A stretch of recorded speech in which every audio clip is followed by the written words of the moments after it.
Hey guys, welcome back to my channel once again. Hope you're all having a great day. I am still your host with a baby face, and today I'm sitting in a very special vehicle, electric vehicle, namely the Polestar 2.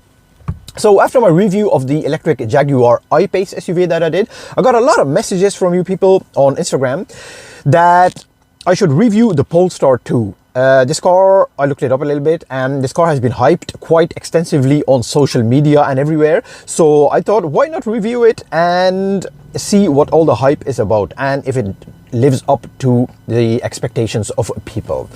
I would like to thank Polestar Belgium for providing me with this car for a couple of days so I can extensively test it out and making this video possible. So without further ado, let's jump right into the review. Alright guys, here we have it, the all-new Polestar 2. So first of all, when looking at the front of the car, there's two things that you notice immediately. First of all, the Volvo DNA.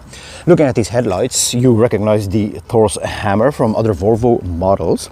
And this is because Volvo, or Polestar rather, has been the performance brand of Volvo. And now they've switched over to making pure electric cars. And this is the Polestar 2.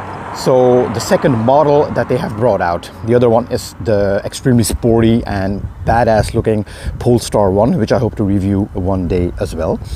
So all Polestar 2s come with these amazing full LED matrix headlights. So these are not an option. Second thing you notice is this grille. Completely blacked out, looks very sporty.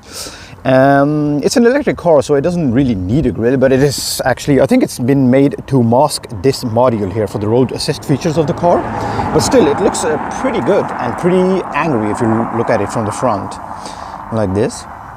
And then you have some air vents over here and some fake air vents over there, some fog lights. This one has been equipped with the performance package, which gives you 20-inch wheels and these huge Brembo Polestar calipers. And I gotta say, they look very nice in this golden color, especially sticks out against this white of the car. And another neat feature is that this vent for the air in the tires is also golden. It makes it look just that tiny bit apart from any other vehicle on the road. This Polestar is the 78 kilowatt hour battery version. So this one has 408 horsepower and 660 newton meters of torque, if I am not mistaken. These mirrors are actually quite nice. Let me show you. So these are frameless mirrors, if I can open them up. Okay, there we go. Look at this. No frame, really nice design.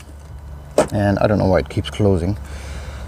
All right, so it's a very nice design, very beautiful, very modern. I got this little strip here for the blind spot monitoring. And of course, it comes embedded with a LED turn signal in it. All cars come with this automatic lock and unlock feature, so the keyless entry. 20-inch wheels in the back once again. So you might have noticed that this car is a bit elevated. It's pretty high up. That is because it is made on, or it is based on the platform of the Volvo XC40. And while standing next to the car, you do see that it is quite elevated and quite high. Also, you see that the springs are very high, so the car doesn't sit low, which strangely enough, these are adaptive springs. So there is no button in the car or lever or anything that you can push to set the springs on the liking that you want, but there is actually a vent or a button inside, like under the car, that you have to turn around to adjust the height of the car. And I think that's a bit strange because nobody's going to do that. Anyways, moving back to the rear of the car. So this is where you charge up the car, obviously. And I think this is the part that, like, the front looks extremely beautiful, but in my opinion, I think the back looks a little out of place, especially compared to the front.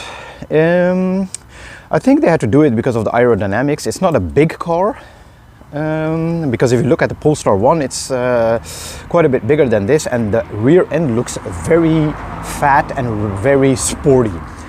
But still, these lights are really, really good, very bright at night as well, and they make a nice little animation when you turn them on. I mean, it's just a gimmick, but still. But overall, a extremely good looking car in my opinion. Just the back could have been a bit more sporty, and it's kind of elevated as well.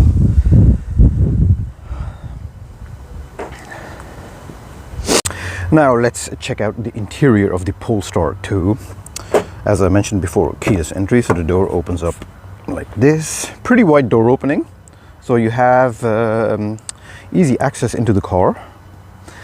And when you step into the car, you can see what sticks out immediately, and it is these yellow or golden seat belts, and they look absolutely amazing. I don't think on camera they're sticking out that much, but in my opinion they look really good and very sporty. It's like some personalized seat belts in an AMG or an M car or something, or an RS model of Audi, but they look really nice and they stick out so much.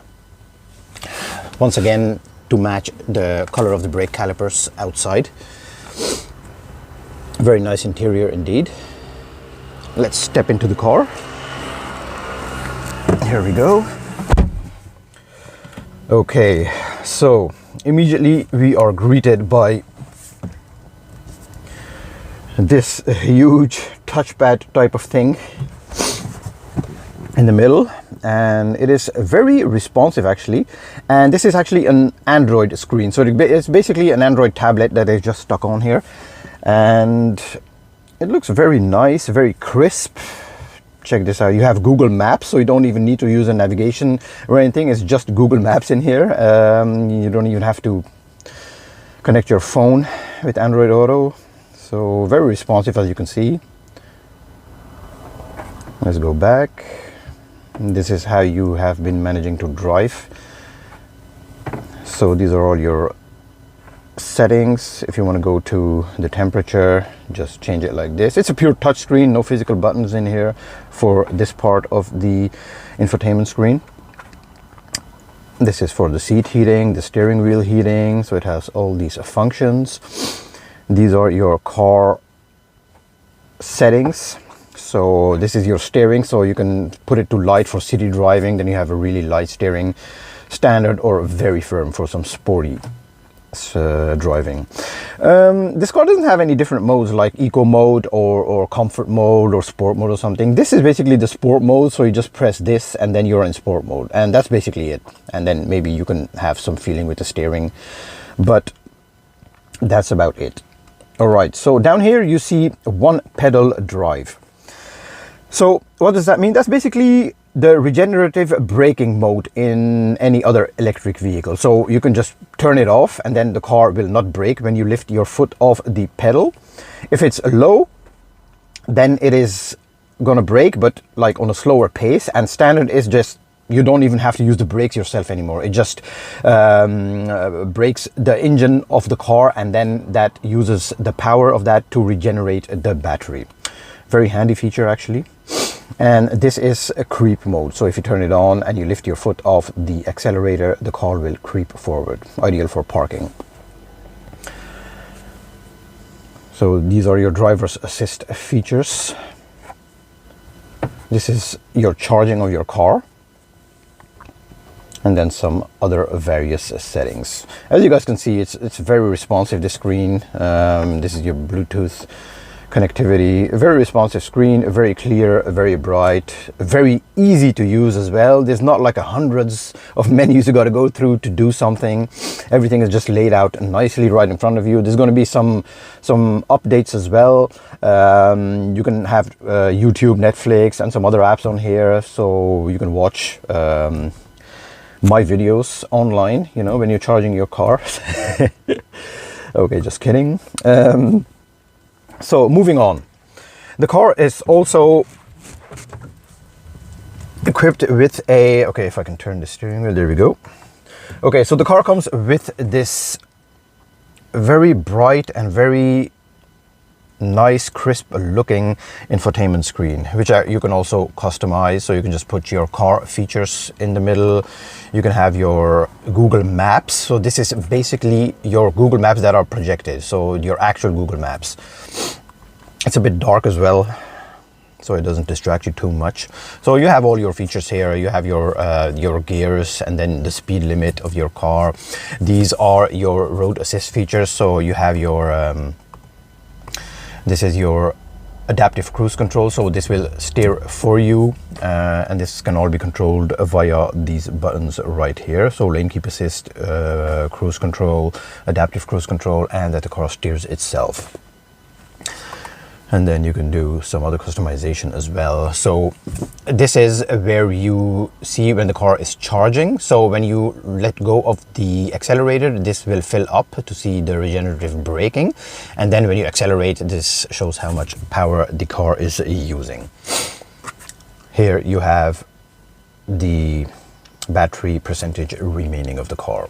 The steering wheel is kind of like a Volvo steering wheel. I'm not a big fan of Volvo steering wheels. I think they could make them a bit better, but still, it's decent, it's firm. You have some leather wrapping around it.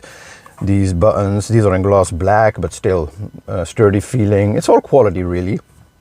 The Polestar logo embedded right here. And then you can see like the special trim of this car. So this is some type of, I thought this was leather, but it is cloth. So they wrapped up cloth around it here, and then over here on the door sills as well. As you can see when I zoom in a little bit. Firm feeling door handle. These mirrors just look gorgeous. And this is just cloth. This cloth up here as well. Nice futuristic vents over here. And this dashboard also feels, it's well built and everything, but I don't know, this cloth over here, because you also have it over here, and this is where you keep your drinks. So this is the cup holder, and if you're going to spill your drink, this is going to absorb everything. So I'm afraid it's going to leave stains or something. Then you have this gloss black module in here.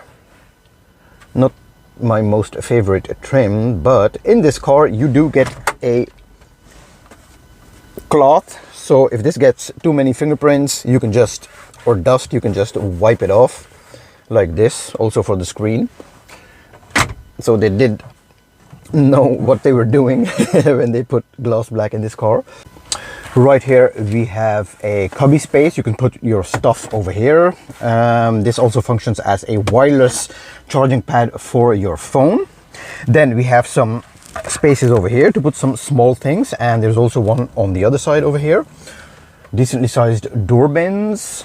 The glove box is actually pretty large, larger than in most cars. This one has is taken up all the space, but as you can see, very roomy in there. We also have a Harman Kardon sound system, and it sounds absolutely amazing. I've been listening to it all weekend long, and the sound is just crisp and so clear. The dome lights look extremely futuristic as well. Touch operated like this. So this is for the main light. So nice, actually. This car also comes with a panoramic sunroof as standard, which you don't see a lot in cars these days. And a little fun fact is, when you look up here, you have the Polestar logo hologram over there, and it's actually projected from up here, because when you see, if I put my finger there, it's just going to disappear. Kind of like a heads-up display, but it's like a roof-up display or something. Anyways, enough with the stupid jokes. Moving on. Now let's see how big the back is of the Polestar 2. Okay, opening up the door, it's decently wide. Let's see how easily I can get into the car. Yeah, it's pretty easy. No issues at all. Okay, so this seat has been set into my driving position. I'm between 5'10", 5'11". Plenty of knee room, enough foot space. I can put them under here. I can slouch back a little bit even. Overall, the seats behind here are very nice. They are comfortable as well. The floor isn't that high, because normally in electric floors, because of the batteries that are placed underneath the floor is pretty high, so you have to sit a bit like this. But here, you have a very high middle middle tunnel running through the car, and they have put some of the batteries inside this, so they have plenty of space over here. But this also means that for people sitting in the middle of the car, in the middle seat, oh my god, well, you sit a bit elevated. It's harder than these seats over here, but it's not too bad. But I wouldn't want to sit here as an adult for longer journeys, only for short trips. As you can see, also rear seat heating for the left and the right seat.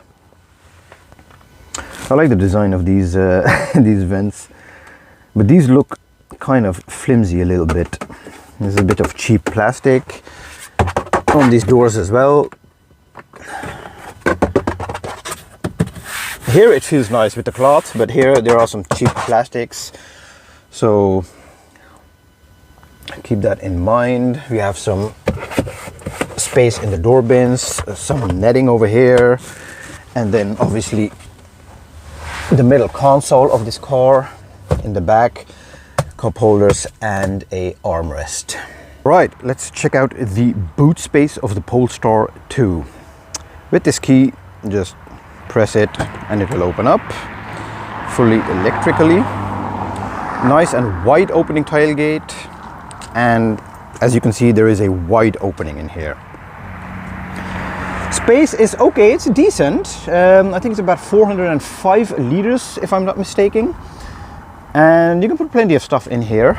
Then you have, let me move this cable, you have some storage space under here as well. I don't know whose clothes these are, probably the last automotive journalist that reviewed this car. And then you have a partition over here if you want your stuff to be fit into place. Pretty decent. If you need more room, then you can recline these rear seats. I actually had to buy a door this weekend, and I could fit it in with these seats flat and this taken out, of course. The front seat had to be moved forward quite a bit for the door to fit in, but still, I managed to do it. So there's plenty of room in here, and like this, you just close it again. So this being an electric car, obviously it does not have an engine, so you have some storage space in the front as well. Let's open up the trunk and check it out. And you just move this lever over here to the left a little bit, or to the right, if I can open it up. There we go. And you have a little bit of storage here and here. It's not too much. Basically, both these cables, I have one in the trunk now, but these cables will take up the space, and then you have some little things that you can put in here, and that's about it. But still, it's something. Okay, before I get this car on the road, one other nice and kind of quirky little feature I want to share with you guys is that if you look around the cabin, you don't see any start-stop button or any way to turn on this car. And I was extremely puzzled and confused when I picked up this car from Polestar Belgium, because they just gave me the key and said the car is over there and just go have fun this weekend. So I looked around and I was like, oh my god, no start-stop button or anything. So I looked it up on YouTube. And this car is actually literally activated or started with your butt cheeks. And I am not even joking, guys, because underneath the driver's seat, there is a button or an activation module that senses as soon as you're sitting on the car. So you just have to sit and the car just actually switches on. You don't notice it because it's an electric car and it doesn't make any noise or any engine noise or something like that. But I had to look it up. So basically you just sit in the car, put your foot on the brake, put the car into drive, and then off you go. Nice little feature here that the Polestar logo in the gear lever lights up. This looks really nice at night as well. Anyways, moving forward, so now you guys know how to activate a Polestar. Downside to this is that if you have children sitting in the back and you're like the parent and you're going inside for shopping or something, they cannot operate anything in the car anymore as long as there is nobody sitting in the driver's seat. So this is kind of a downside, because there should be a way to activate the car and not have the danger of driving it away or something without someone sitting in this seat. So it's a nice feature, but it does have its downsides, which can be resolved obviously. So I think they just need to do an update or something. So now you guys know. These seats, okay, a fun fact about these seats, that you can get them in leather or you can get them in this kind of fabric. And this is actually a vegan friendly type of cloth that they put up on here. So if you don't want to use leather and you don't want to hurt animals, then you can pick this, and it's completely vegan. And if you want more information on that, just go on their website. They have it all explained out there. So they are thinking about the future, guys. But the seats overall look well. They do support you really well. They're full electric. You can even extend it down here for some thigh support if your legs get tired for longer journeys. All right, driving the butt-operated Polestar 2. All right, first thing I notice immediately when getting this car on the road is that for the size of this car, it's not a large car, it's mid-size. It weighs quite a lot. It's a pretty heavy car. I think it weighs in at about 2,100 kilograms, and that is obviously due to these batteries that they put under the floor. The center of gravity is pretty low, so the road handling is very decent. It sticks to the road. This one has the dual motors, so one motor on the front axle and one on the rear axle, which provides extremely good grip while driving on the road. You have about 408 horsepower and 650 newton meters of torque, which is a lot, because as you know, in electric vehicles, when you put the pedal to the metal, all these horses, they just get released immediately. Oh my god. Look at this. You can reach illegal speeds in a fraction of a second. Wow. I'm gonna try that again, but on the highway. 0 to 60 time, or 0 to 100 kilometers per hour time, is around 4.5 seconds. Matt Watson tested this, and he actually got this car from 0 to 60 in about 4.2 seconds, I believe, which is pretty fast. You can really troll M4s, M3s, and all these kind of cars in this. Obviously, they will catch up to you when you're in higher speeds, but still. Okay, so the suspension is really smooth. I watched another review of this car for my research, and that person said that the suspension was really hard and it wasn't smooth at all, but I don't notice it. I've driven this car around town. It's a smooth suspension, for me at least. It soaks up the bumps really well. The seats are really comfortable. They support you just the right amount. So this is a pretty decent car for long range travels. And tire noise is basically zero, so you don't hear any tire noise. Wind noise, quite a bit. I don't know how that is. Maybe it's the panoramic roof, because these mirrors are pretty small, and from this I don't think the tire noise comes from here, or maybe it's the wind deflecting off these special rims that come with the car, because they are made to deflect wind, or that the wind passes through more easily, and obviously for aerodynamics reasons and to increase the electric range.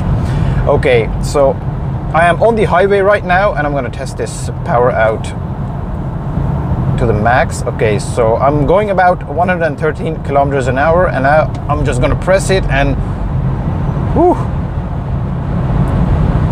wow. Okay, no shortage of power whatsoever.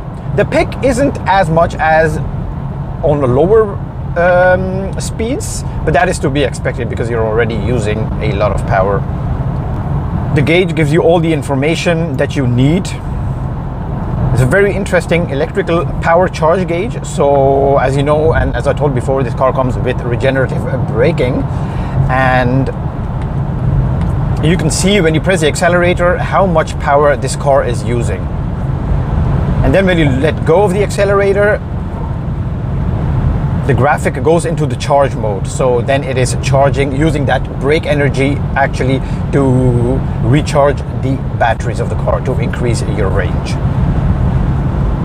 Another neat feature is that when you, for example, have to go somewhere and you just type your address in the navigation screen, then it will show you obviously at what time you will arrive at your destination, but also the percentage of battery that will remain after you have reached your destination.